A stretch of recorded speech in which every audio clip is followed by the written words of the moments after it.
Hi there, and welcome to my Gatsby Camp Talk, using Gatsby Cloud for e-commerce, a case study. I'm Tom Hughes, a front-end developer from the Wirral near Liverpool in the UK. You might not have heard of the Wirral, but a fun fact, Central Park in New York is actually based on Wirral's Birkenhead Park. I'm a co-founder at Attach Digital, and we're a headless commerce agency that specializes in all things Jamstack with Gatsby, building fast and scalable websites for modern growing brands. We also run 2 meetups for the growing Gatsby community, Gatsby JS Liverpool and Gatsby JS London. Unfortunately, for obvious reasons, these haven't been able to take place over the last year or so, but we're hoping to be organising them again soon.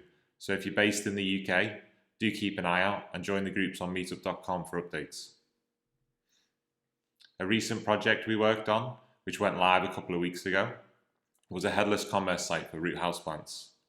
Root Houseplants sell plants along with accessories such as pots and potting mix. Root mainly sell online, shipping to homes and businesses throughout the UK, but they also have 2 physical stores. Wanting a new e-commerce site to replace their Wix site, which was no longer fit for purpose, Root came to us with a list of high-level requirements. To kick off, Root wanted a faster website. Their current Wix site was painfully slow, loading in just under 10 seconds according to GT metrics. It's an e-commerce site, so an easy-to-use e-commerce platform was key.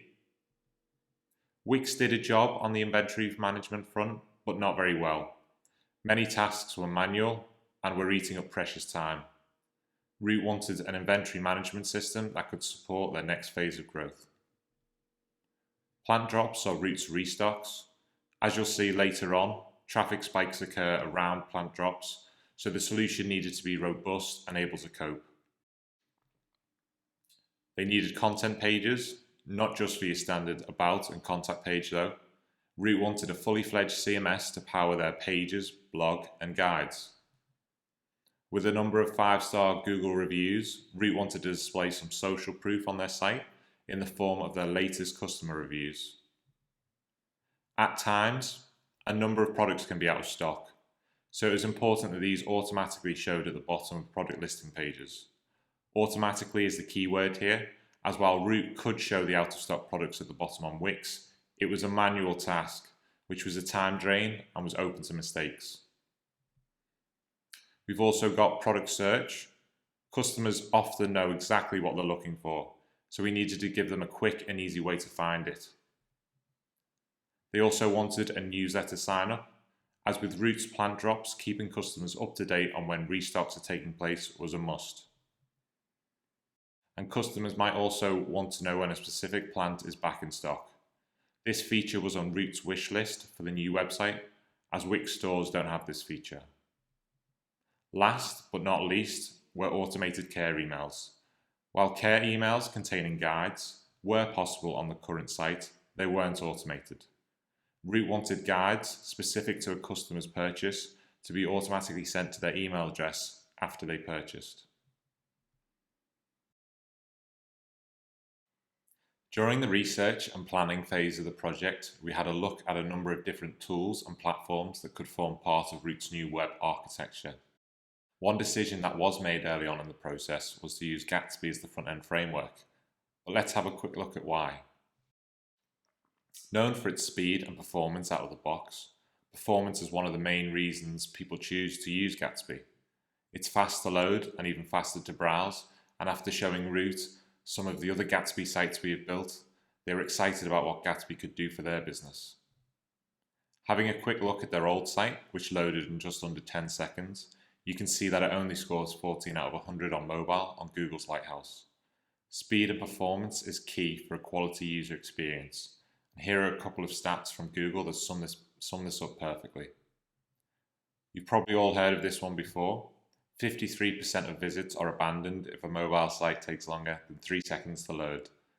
This was certainly true of Root, with a bounce rate of 64% on the old site. Another stat to think about, this time on the other end of the journey, converting users, a 1-second delay in mobile load times can impact conversion rates by up to 20%. One major benefit of static sites in general is scalability. Monolithic sites on traditional hosting architectures can struggle with traffic spikes, the Dragon's Den effect as we like to call it in the UK, or the Shark Tank effect in the US, the Lion's Den effect in Belgium, in the Dragon's Eye effect in Canada, the Good Deal effect in Slovenia, the Lion's Cave, well, you get the idea.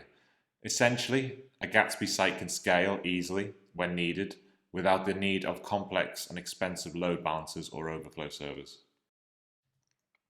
As I mentioned earlier, Root's plant drops see the site experiencing large traffic spikes, as much as 155% increase compared to the previous day.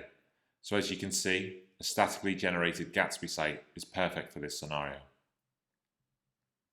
With no servers running in the background, the attack vector of a static site is reduced massively, making it secure out of the box. Granted, you don't need to worry about security too much when it comes to SaaS platforms, but for monolithic self-hosted platforms such as WordPress, Drupal, or Magento, security is an ongoing concern for dev teams. WordPress security issues are well documented, and yes, they're mainly because of outdated core plugins or themes. But with headless WordPress, for example, you can lock down the WordPress admin and utilize the API, so no more brute force WP admin attacks. Flexibility can stand for a lot of things in the Jamstack. Flexibility to choose the tools you want, flexibility to choose the platforms you want, and flexibility to build your own functionality and business logic, like ordering out-of-stock products last on a product listing page. Compromises are part and parcel of decision making, but with the decoupled nature of the Jamstack, there are way less compromises, resulting in a better end solution. Basically, you get to pick the best tools for the job. So, checking back in on the requirements, we've managed to check off a few there: faster website, able to cope with plant drops, and order out-of-stock products last on PLPs. So we've chosen Gatsby, but what else will make up the site architecture? Next up, the e-commerce platform. There are a number of different ways you can do e-commerce with Gatsby. We've summed them up in 3 main categories, which we're calling plug and play, storefront, and API first. You have plug and play options such as Stripe's, PayPal's, and Square's various buy buttons and hosted checkouts, or Snipcart's drop-in shopping cart. These solutions are fairly quick and easy to get up and running, and they're simple to add on to existing sites. However, they're not very customizable. Probably the most popular way of doing e-commerce with Gatsby is the storefront. These traditionally monolithic platforms such as Shopify, BigCommerce, WooCommerce, and Magento all have APIs that show you that you can utilize to build out a headless storefront, but they also allow you to use the monolithic sides when needed for the likes of the account section or the checkout. This does mean that some parts aren't fully customizable, and with some platforms, the APIs can sometimes lack functionality from their main platform, as they're not API first and it's not their only focus. This brings us onto the most customizable method, API first. Platforms such as Commerce Tools, Commerce Layer, Elastic Path, and Commerce.js provide everything via an API, making them really flexible. But with this heightened flexibility comes more complex integrations, and often things like customer account sections and the checkout have to be built from scratch. Not only is this more work up front, but also more to maintain going forward. In the end, we decided that the storefront approach was best for Root, and after looking at Shopify, BigCommerce, and WooCommerce, we felt Shopify was the best fit. So Shopify is a SaaS platform. So unlike with headless WooCommerce, for example, we didn't need to worry about hosting and securing it ourselves. The hosted checkout allows us to pass things back over to Shopify when customers are ready to pay. Shopify also have a great app store, which we'll circle back on in a bit. With Root having physical stores, the Shopify point of sale opens up opportunities for a truly omni-channel experience. It also improves inventory management, allowing for store inventory to be sold online for pickup. What we were most interested in were the APIs. Shopify offers a number of different APIs to accomplish different things. The admin and storefront APIs were what we needed to implement the functionality we wanted. The APIs also have good documentation. In order to pull collections and products into the storefront, Gatsby developed a Shopify source plugin, which makes it really easy. There's also a Gatsby cloud integration that provisions webhooks so that these updates from Shopify kick off new builds in Gatsby Cloud. Selecting Shopify is checked off 5 more requirements, with Shopify apps helping with the newsletter sign-up, out-of-stock notifications, and automated care emails. Moving on to the CMS, we looked at a number of different options, both SaaS and self-hosted. There's lots of options out there, which is great, but it also creates a bit of decision fatigue. In order to narrow things down, we only looked at CMSs that were first-class integrations in Gatsby Cloud. We also ideally wanted a CMS that had some kind of integration with Shopify, and thankfully a number did, including Dato CMS, Contentful, Content Stack, and Kentaco's Content. The chosen CMS for the project was Dato CMS. Dato CMS is a SaaS CMS solution. They take care of the security and maintenance so we can concentrate on building. Dato has models, blocks, and a number of different fields we can utilize, including the Shopify product field I mentioned before. Dato is also a first-class CMS integration in Gatsby Cloud, so we can make the most of what it has to offer, including previews and fast builds for content changes. So picking a CMS is checked off the content pages requirement on the list. It's just a couple left to go now. For the rest of the stack, we integrated Google's Places API in order to get the latest Google reviews, and we also decided on Algolia for search. Great. So all of Root's high-level requirements are checked off now. On to the fun stuff, implementation.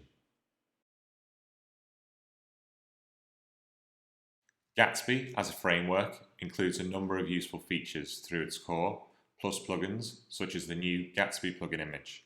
And now functions exist to add dynamic functionality to your static site. This toolkit has allowed us to implement exactly what we needed for Root's new headless commerce site. Gatsby Source Shopify was the main source plugin we used, fetching data, such as collections and products, from Root's Shopify account. The Gatsby Source Shopify plugin was recently rebuilt, and now it uses Shopify's bulk operations API. This allows for a large amount of data to be processed at once, and now the new plugin is 16 times faster than the old one. This also makes build processes more resilient and reliable. It also enables incremental builds so that the site can build quickly after changing data in Shopify. As well as using Gatsby Source Shopify, we used a number of other Gatsby plugins to implement more functionality and source more data. These included some we use on every project, like Gatsby Source Preact, Gatsby Plugin Style Components, and Gatsby Plugin Sitemap, plus plugins more specific to the project, like Gatsby Source Dato CMS and Gatsby Plugin Algolia. As you would expect though, there's not plugins for everything. So why not build your own? We needed to source Google reviews, and while a couple of plugins existed for this at the time, they both required a third-party service, so we decided to build our own using Google's Places API. There's some really good documentation on building your own Gatsby plugin in Gatsby's docs, including some code snippets that essentially let you scaffold your plugin in order to add your own data sources. So here you can see we're making a fetch request to Google's API and passing through parameters for the place ID, the fields we're after, and our API key. These 3 values have come via the plugin options in the Gatsby config file. We then loop over the reviews that are returned and use create node to create the nodes that Gatsby tracks and makes available for querying with GraphQL.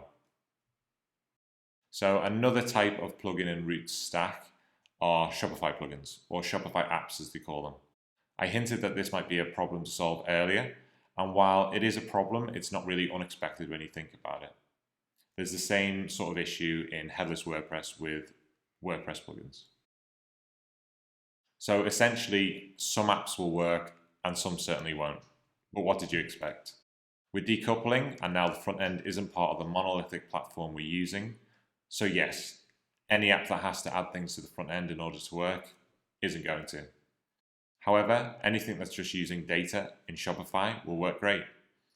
Apps for shipping, for example, or in our case, a digital downloads app that we use for the automated care emails. Once customer or order information is in Shopify, whether that's via a Shopify theme or a Gatsby headless site, apps can then use it. So for apps that do usually add things to the front end, we have to rebuild these parts in order for it all to work, and that's where APIs and serverless functions on Gatsby Cloud come in.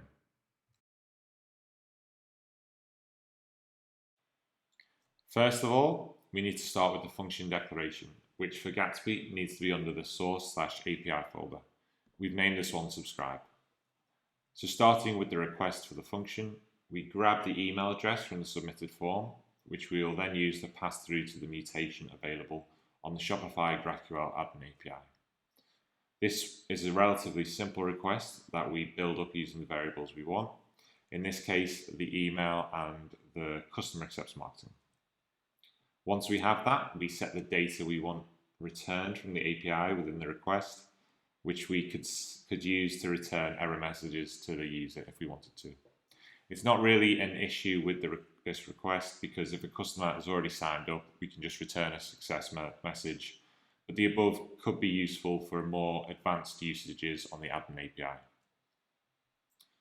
So with our functions being declared inside the source/API folder, we simply need to stop the form from submitting and then hit the endpoint we've just created. So we'll just go head over to the site to show the submitting. So let's add an email address, and then we will click subscribe. So we should now see the email address we've added show up as a subscribed customer in the Shopify backend.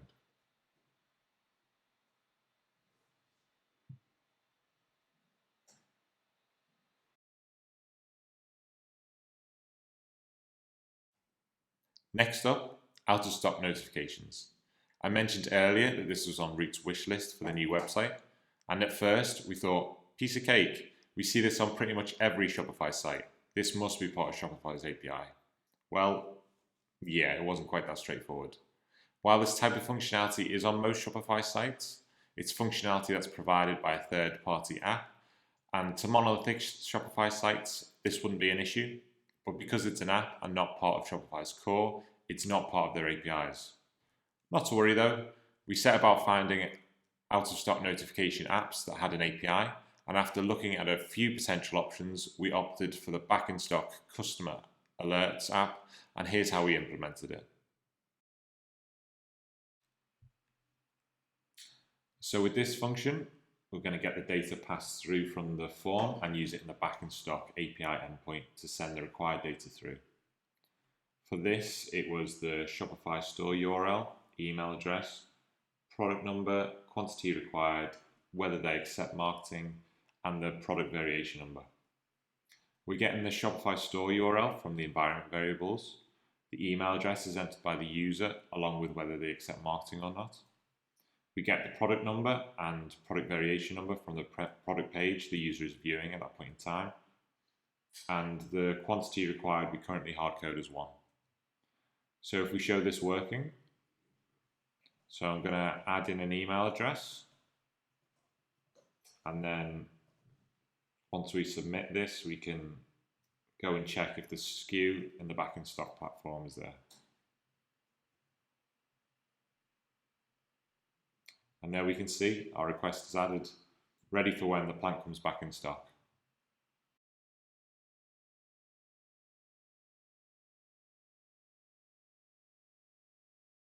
Lastly, we have the contact form, something that's on pretty much every website.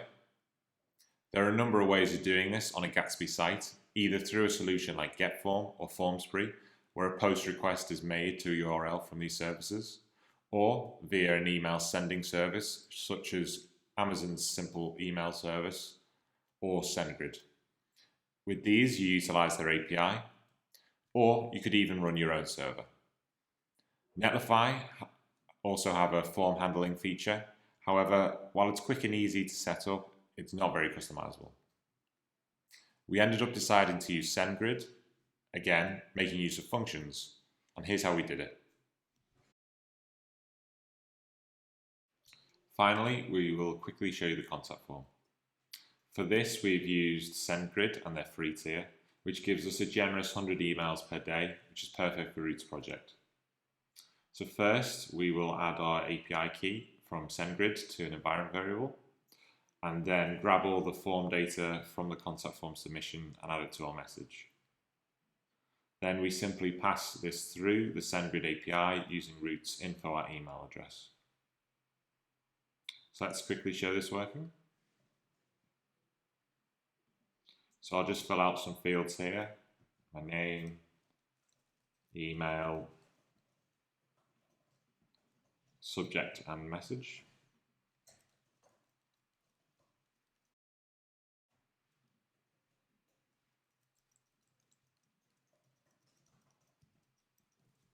And I'll click submit. So there we go, that's now sent to Root via SendGrid, and we can see in the activity feed our messages there.